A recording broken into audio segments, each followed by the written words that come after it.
தரையில் குதித்தான். தன் போக்கில் கிளம்பிவிட்டான். அருகில் இருந்த செருப்பு கடைக்காரரிடம் 6 சென்ட் கடன் வாங்கி பேப்பர்கள் வாங்கி விற்றான். அந்த முதலீட்டில் மறுபடி பேப்பர் வாங்கி விற்றான். இவ்வாறே மாலை வரை செய்தான். கையில் இருந்ததை கணக்கு போட்டதில் 6 சென்ட் கடனை திருப்பி கொடுத்த பிறகு அவனுக்கு இருந்தது 42 சென்ட்டுகள். இரவில் நாங்கள் வீடு திரும்பிய போது அவன் ஆழ்ந்த உறக்கத்தில் இருந்தான். அந்த பணத்தை கையில் இறுக்கமாக பிடித்தபடி. அவன் கையை திறந்து பார்த்த தாயார் கதறி அழுதாள். அவனது முதல் வெற்றிக்கு அந்த அழுகையை பொருத்தமாகப்படவில்லை. நான் கலகலவென்று சிரித்தேன். தன் மீது நம்பிக்கை கொள்ளும் மனநிலையை அவனுக்குள் விதைக்கும் என் முயற்சிக்கு கிடைத்த வெற்றியல்லவா இது? தெரு தெருவாக போய் ஆபத்தான தொழிலை மேற்கொண்ட செவித்திறன் இல்லாத சிறுவனான அவனை பார்த்தாள் தாயார். தைரியமான, பேராசையுள்ள, சுயச்சார்பையுடைய, தன் மீது கொண்ட நம்பிக்கையை 100 மடங்காக வளர்த்து கொண்ட ஒரு வெற்றிகரமான வியாபாரியாக நான் அவனை பார்த்தேன். அவனுடைய செயல் எனக்கு மிக்க மகிழ்ச்சியை அளித்தது. ஏனென்றால் அது அவனோடு வாழ்நாள் முழுவதும் இருக்கப் போகின்ற சமயோசித அறிவை எடுத்துக்காட்டியது. இதை நிரூபிப்பது போல் பல நிகழ்வுகள் பின்னால் நடந்தன. அண்ணனுக்கு ஏதாவது வாங்கினால் அது தனக்கும் வேண்டுமென்று தரையில் விழுந்து கை கால்களை உதறிக்கொண்டு அடம் பிடிப்பான்.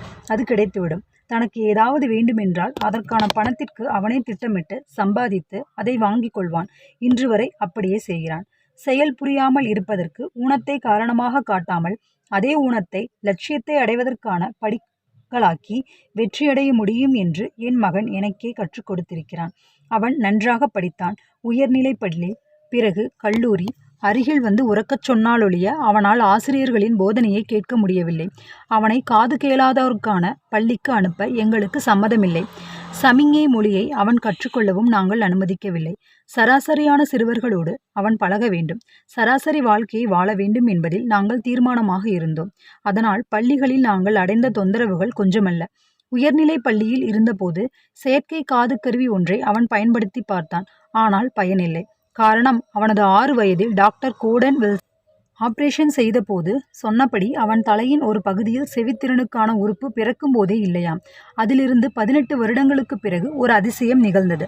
அவன் வாழ்வில் திருப்புமுனையாகவும் அது அமைந்தது. தற்செயலாக நடந்ததுதான் அது.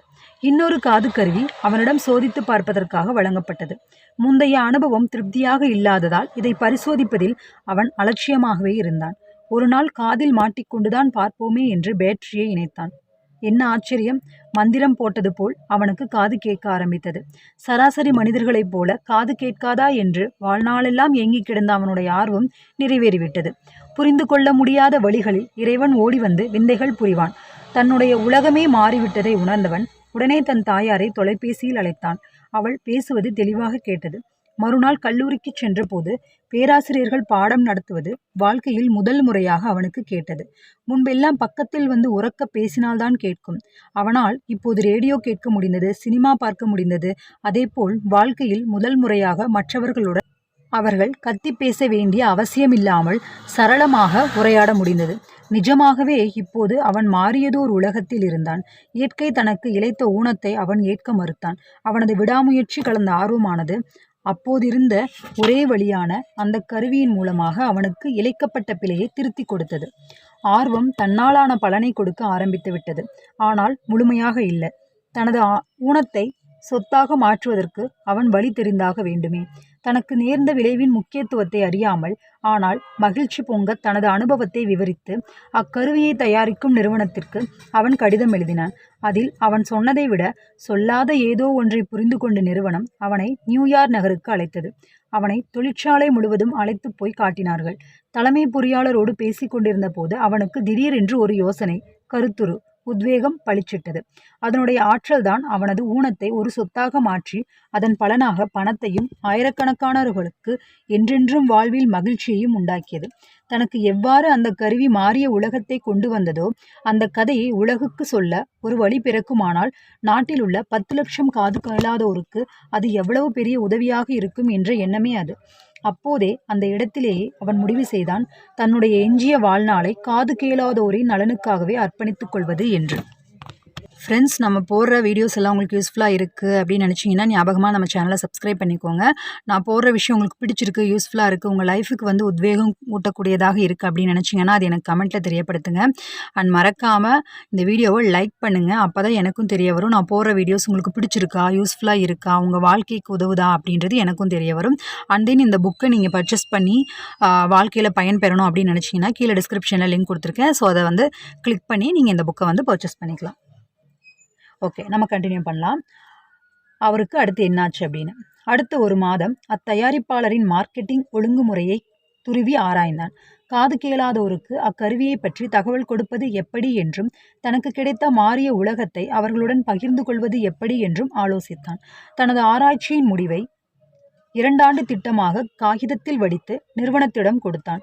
அவ்வளவுதான். அவனுக்கு நல்ல பதவியை வழங்கி அவனுடைய திட்டத்தை அவனையே செயல்படுத்தச் சொன்னது அந்நிறுவனம். அப்பதவியை ஏற்றபோது அவனுக்கு தெரியாது தனது பணியால் பல்லாயிரக்கணக்கான காது கேளாதோருக்கு உடனடி நிவாரணத்தையும் நம்பிக்கையையும் உண்டாக்கிய புது வாழ்வை தரப்போகிறோம் என்று. பதவியேற்ற சிறு காலத்திற்கு பிறகு தனது நிறுவனத்தில் காது கேளாதோருக்கு கேட்கவும் பேசவும் தரப்படும் பயிற்சி வகுப்பிற்கு என்னை அழைத்தான் என் மகன். அப்படி ஒரு கல்வி முறை இருப்பதாக எனக்கு தெரிந்திருக்கவில்லையாதலால் சற்று அவநம்பிக்கையுடனேயே சென்றேன். இருந்தாலும் ஓரளவுக்கு பயன் இருக்கும் தான் என்று கருதினேன். அங்கு நான் பார்த்த செய்முறையானது என் மகனின் மனத்தில் நான் விதைத்த காது கேட்க வேண்டும் என்ற ஆர்வம் எவ்வளவு பெரிய லட்சியமாக உருமாயிருக்கிறது என்று காட்டுவதாக இருந்தது. 20 வருடங்களுக்கு முன்பு என் மகனுக்கு எப்படி போதித்தேனோ அதே முறையில் இவர்கள் காது கேளாமல் வாய் பேசாமல் இருப்பவர்களுக்கு போதிப்பதைக் கண்டு வியந்து போனேன். விதியேனும் சக்கரத்தின் அதிசயமான சுழற்சியால் நானும் என் மகன் பிளேரும் இந்த குறைபாட்டுடன் பிறக்கும் குழந்தைகளுக்கு நிவாரணம் வழங்கி மற்றவர்களைப் போலவே சாதாரணமான வாழ்வை அவர்கள் மேற்கொள்ள உதவி செய்யும் நிலைக்கு வந்திருக்கிறோம். எனக்கு தெரிந்தவரை நாங்கள் இருவர் தாம் இந்த குறைபாட்டை நீக்கி காட்டியவர்கள் என்பதால் நாங்கள் தேர்ந்தெடுக்கப்பட்டிருக்கிறோம் என்று தோன்றுகிறது. ஒருவருக்கு இது முடியுமானால் வேறொருவருக்கும் இது முடியும்.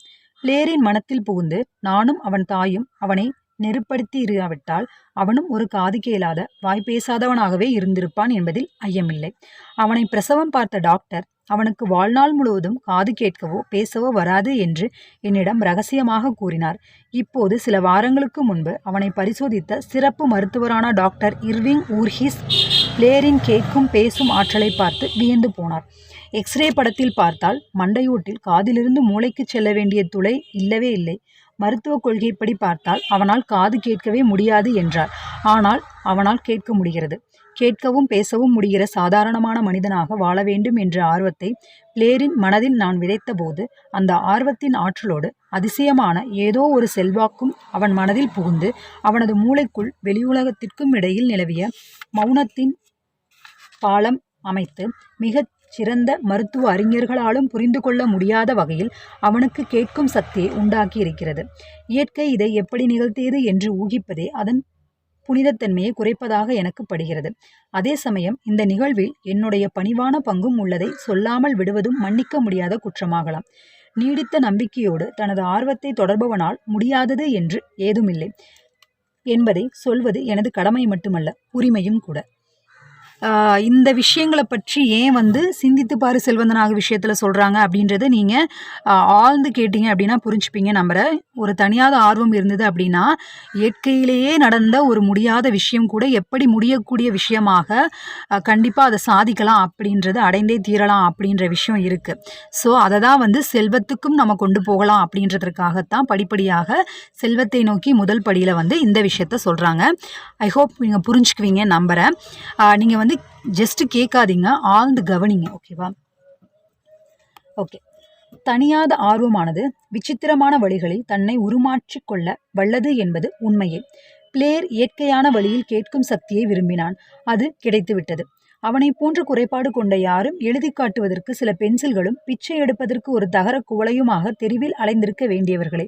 ஆனால் பிளேருக்கோ அவனை போன்ற லட்சக்கணக்கானவர்களுக்கு வேலை வாய்ப்பும் ஊதியமும் கிடைக்க வழி செய்வதற்கு அக்குறைபாடு ஒரு வாய்ப்பாக அமைந்துவிட்டது.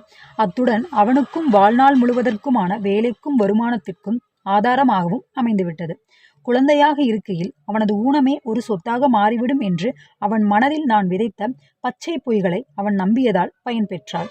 ஆனால் தணியாத ஆர்வமும் நம்பிக்கையும் சேர்ந்தால் எதையும் நிஜமாக்க முடியும். அது சரியா தவறா என்பதில்லை.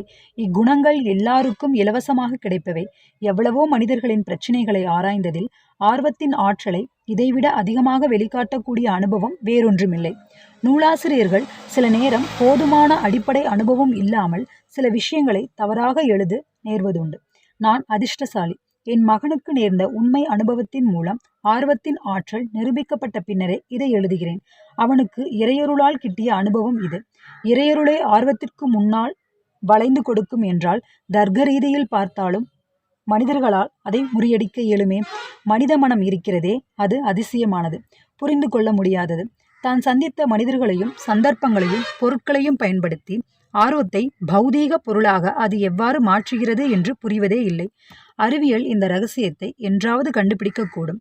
என் மகனின் மனதில் சாதாரண மனிதர்களைப் போல அவனும் கேட்க வேண்டும், பேச வேண்டும் என்ற ஆர்வத்தை உண்டாக்கினேன். அது நிஜமானது.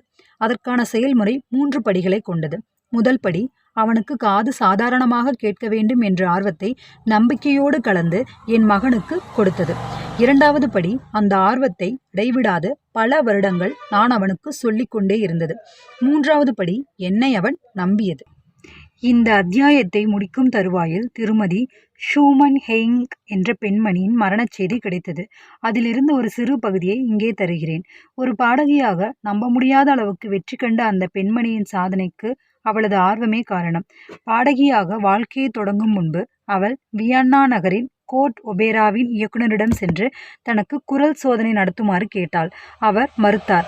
அழகிய தோற்றமோ நல்ல ஆடைகளோ அவளிடம் இல்லை. அதற்கான ஆளுமையோ முக அழகோ உன்னிடம் இல்லை குழந்தாய். நீ ஒபேராவில் எவ்வாறு வெற்றி பெறுவாய்? அந்த எண்ணத்தை விட்டுவிடு. ஒரு தையல் மிஷின் வாங்கி வேலையை தொடங்கு என்று அறிவுரை கூறினார் அவர். நீயாவது பாடகியாவதாவது. வியன்னா நகரின் கோர்ட் ஒபேராவின் இயக்குனருக்கு பாடுவதில் நுணுக்கங்கள் நன்கு தெரியும். ஆனால் பிடிவாதமான ஆர்வத்தின் ஆற்றலை அவர் சிறிதும் அறிய மாட்டார். அறிந்திருந்தால் பரிசோதிக்காமலேயே ஒரு மேதையை புறக்கணித்திருப்பாரா? பல வருடங்களுக்கு முன்பு என் தொழில் நண்பர் உடல்நலம் குன்றியிருந்தார். பல நாள் மருந்து கொடுத்தும் பயனில்லாததால் அறுவை சிகிச்சைக்கு அனுமதிக்கப்பட்டிருந்தார். சக்கர நாட்காலையில் அறுவை மேடைக்கு அவரை கொண்டு போன போது நான் பார்த்தேன். இவ்வளவு பலம் குறைந்த ஒருவரால் பெரிய அறுவை சிகிச்சையை தாங்க முடியுமா என்று எண்ணினேன். அதே போல அவர் பிழைப்பது அரிது என்றார் டாக்டர். ஆனால் அது டாக்டரின் கருத்து, நோயாளியின் கருத்தன்று. அறைக்குள் சக்கர நாட்காலி நுழையும் போது நோயாளி மெல்லிய குரலில் என்னிடம் சொன்னார், தலைவா, வருந்தாதே, இன்னும் சில நாளில் நான் வெளியே வந்து விடுவேன். நர்ஸ் என்னை